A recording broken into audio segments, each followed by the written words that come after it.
Well,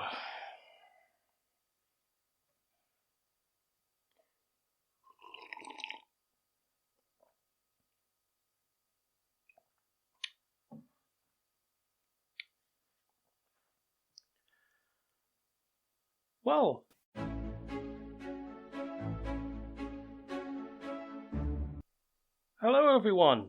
I said I'd do a question and answer session, so here I am. For those who don't recognize this beautiful face, I am Ell. I am the person who runs Stats for Lefties, as you can see on the screen with this beautiful logo.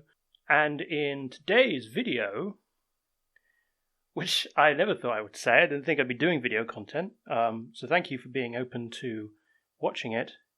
The very first question we have is from someone called James Ruddle, who is at Boil My Head. I don't think that's them in the profile picture. I'm not entirely sure. And they ask, how can I be clever like you? First of all, thank you very much, James. It's very nice of you to say. I believe he's being sarcastic. This was in response to a post I made about how I accurately predicted Keir Starmer would be right-wing. But nonetheless, very flattering question. Answer, James, is quite simple. Do your studying, eat lots of broccoli. Broccoli's the best vegetable. And play like hundreds of hours of Fallout New Vegas, the video game. It is like very, very good for critical thinking and developing the brain. After you do that game, electoral stats is a walk in the park. It's not a problem. So there you are. More comradey question from Lee Rivers here. If you could have any cabinet or ministerial position in a hypothetical socialist government, what would it be? The answer is I would be Work and Pension Secretary, or whatever we named it as. I imagine in this hypothetical scenario, we'd do what Corbyn was going to do and rename it the Department for Social Security. And the reason is quite simple. Of all the positions in government, the one that requires the most restructuring is the welfare system. Over the last several decades since it was constructed by first haltingly by the Liberals and then firmly by the Labour Party, it has been systematically dismantled, amended, and replaced in piecemeal ways that have left it utterly useless to most people, and a system that most people I know don't want to touch with a barge pole because of how bad it is. So if I was to get stuck into anything in government, it would be that. It would be rebuilding the entire benefit system from the ground up, making it a true social security system, getting rid of sanctions, getting rid of means testing, getting rid of all the things that stop people from getting to money that they desperately need.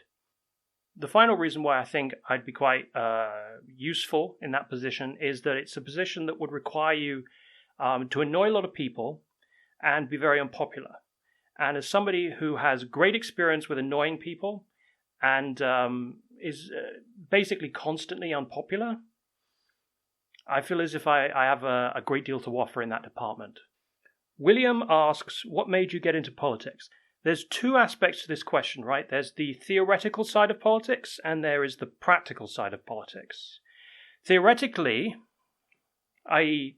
in questions of theory and literature, what interested me in political thought were, quite honestly, the books of Thomas Paine, Karl Marx, Friedrich Engels, Trotsky is the honest answer. The practical answer is that I've been involved in active politics since I was 15 years old. And I'm nearly 30 now, so that's half my life. When I was 15, I joined a local youth board, and unlike some youth boards and councils in other parts of the country, we didn't really have any power or budget. It was just advisory, but we used our position as best we could. Part of my constituency, I suppose you could call it, was to represent a youth club that a lot of autistic teenagers went to. And it was a youth club that was not in great shape. The building was very run down. Nobody was doing anything about it. So I took it as my responsibility to write to the local councillors for that ward, I think multiple times. And I was very, very happy when eventually they did indeed get back to me, and they sent in people to fix it up. And from then on, it was a good building. And it was lesson one of many in the difference even local council politics can make on people's lives. And then I had a very rude awakening in the impact that national politics can have. Because as part of the youth board work, I was working on a magazine. I was going to write, I think, the politics section or something. And it was just a small, nice thing that young people were doing for other young people in their community. And we were going to get funding from some government body. And after the 2010 election, our youth worker came in to our meeting. And it was like, we've got no money because the government pulled the funding. And I remember that moment, that meeting. I even remember what the room looked like because I remember it so clearly. In that moment, I had to ask myself a very important question. Is what I'm doing in that moment more important than youth centres, doctors, hospitals, teachers, schools, all the other things that already were getting slashed in the austerity budgets? And the realization I came to wasn't that I should be exempted and my project should get to go ahead. It was the realization that austerity was wrong. The people in power didn't care about us. And that if something like that was happening to us, it was happening to 1,000 different organizations and hundreds of thousands of people up and down the country. And it was wrong. Scary Supernova asks a number of questions, one of which was, why do your maps always refer to Northern Ireland as the north of Ireland? And my answer to the question is quite simple. It's because it is. Northern Ireland is at peace, largely speaking, and it's a great humanitarian achievement. And, the Assembly is not functional at the moment, largely because of the DUP. But it is a magnificently more peaceful place than it was in the 90s and the 80s.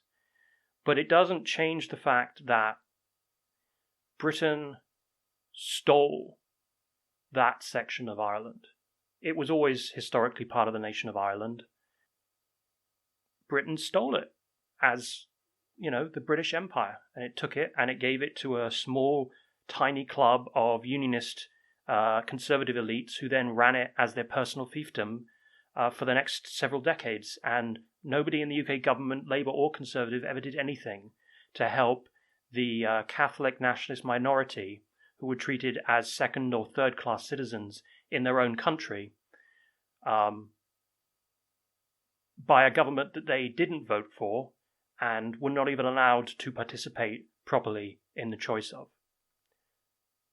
We had, for many decades in this country, in the UK, a section of our country where people were not allowed true access to our democracy, and that was in the north of Ireland. And things are better now. But I maintain that part of that peaceful process is that people like me have the right to call Northern Ireland for what it is, which is an occupied territory. The fact that it was stolen by the British Empire and its government was packed full of unionist elites to repress people for several decades doesn't change that fact. So that's my answer. With the polls as they are, asks Matthew Smollett, what will happen in the upcoming by-election? So hopefully I'll get this out before Thursday, and this will be a prediction. If not, may not appear. Or if I get it right, I'll look like a prophet. The polls currently indicate that Labour would win Uxbridge by a clear margin, though a little less than national polls might indicate. The local polling suggests a slightly closer race, though we're not talking like 3 to 2 point race. We're talking like a 10 to 11 point race rather than a 20 point race. I still think they will win and win handily. In Selby, it's looking as if Labour will quite, strongly, if not overwhelmingly, take that seat. But I don't think it was ever going to be overwhelmingly because it's a massively Tory seat. and overcoming that majority would be a historic achievement. So winning it by any margin, even if it be one vote, would be quite a great achievement. As for Somerton, Lib Dem. Solidly Lib Dem. Probably over 50% of the vote. Well over 50%. It's a seat that they used to hold. Every time we've seen a by-election like this in the last few years, there's been big swings to Lib Dems. They've taken 3 seats that were less favourable to the Lib Dems than this one. The only thing I can actually see harming their result is if people look at it and go, hey, there's no point voting because the Lib Dems are going to win. But I think that's probably going to enhance their vote because it's going to be mainly Tory voters staying home expecting the Lib Dems to win. So it'll probably even out, you know. In short, 2 Labour gains, 1 Lib Dem gain. Awful night for Rishi Sunak. Awful. Us versus Fat Controller asks, I don't believe in tactical voting unless it's for good candidates. Do you think it would be worth creating a left website that can rival the likes of Best for Britain? Best for Britain, for those who don't know, was the ones who made the tactical voting website in 2019. The most famous one, anyway. There were loads. And there'll probably be loads next time. In answer to the question, I don't know. I mean, in theory, it is a nice idea, but in pretty much 99% of constituencies, the recommendation would just be to vote Green, which is what I want people to do, admittedly. But I can't see many people even standing who are credible, winnable candidates outside of Islington North and maybe Birkenhead. But everywhere else is just going to be like the party with the best chance of winning from the left in that seat is just going to be the Green Party. So I don't really know. It's a nice idea, but I don't really know what it would actually achieve beyond just saying just vote Green. Angry Bird Flies asks, who is running that anti-Labour account? The final question comes from someone who's in my mentions a lot. Tory SC_Mout. Why are you so obsessed with Starmer? It's the hair, man. I don't like it. I mean, can I show you? I'll show you. Look at that. Can you trust a man with hair like that? It's too smooth.